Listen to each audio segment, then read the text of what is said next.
Did you find things like the infamous lockdowns that we had to go through, and the shutdowns and those types of things? How did they impact the companies and the markets that you operate in?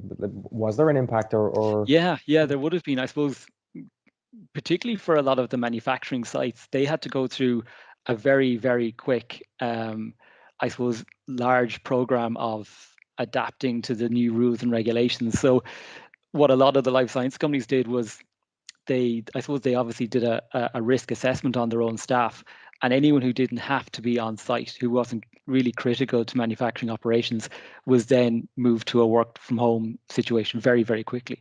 So people like quality assurance professionals and so on, they were starting to do their work from home rather than being on site, interacting directly with the production floor. Whereas the operators, the maintenance facilities people, they would have remained on site, but a lot of the companies would have tried to limit the amount of personnel on site so that they could maximize things like social distancing and minimize the prospect for transmission among the workers at the plant. right?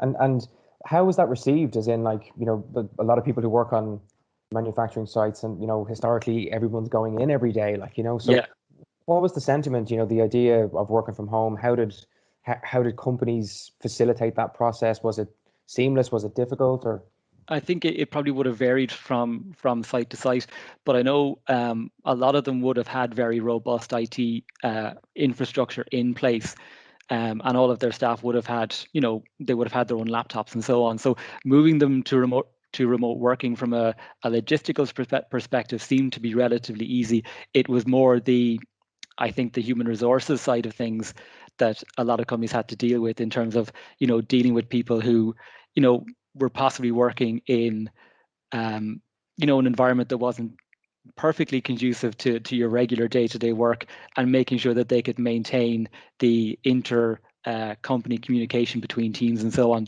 so that everyone, I suppose, maintained that connection to the company.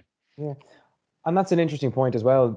Yeah, you mentioned the people historically having a habit, or having a schedule, Yeah, and we all had it, and when that changes, it can be difficult to adapt to that. But I suppose, from the candidates, and from the employees that you're speaking to, do you feel that they embraced that idea? Was it a positive change for them, or how do they feel about it? yeah. I think for most of the candidates that I've spoken to, the work from home has been a positive change in their working life. I think a lot of them would still miss the opportunity to be on site and interact directly with their colleagues, but I think it has been embraced by the majority of people who've been moved off site.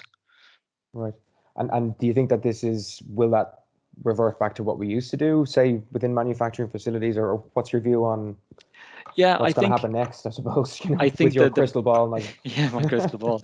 I think the most likely outcome will be, at most it'll return to a blended option. So once, I suppose, maybe once the vaccination rollout is complete, and case levels and so on drop to pretty low levels, and we come out of our level 5 lockdowns, I think most companies will maintain work from home as a flexible option. So they'll give people the choice to come into the office, 3, 4 days a week, and then work from home on the balance, if they choose to do so.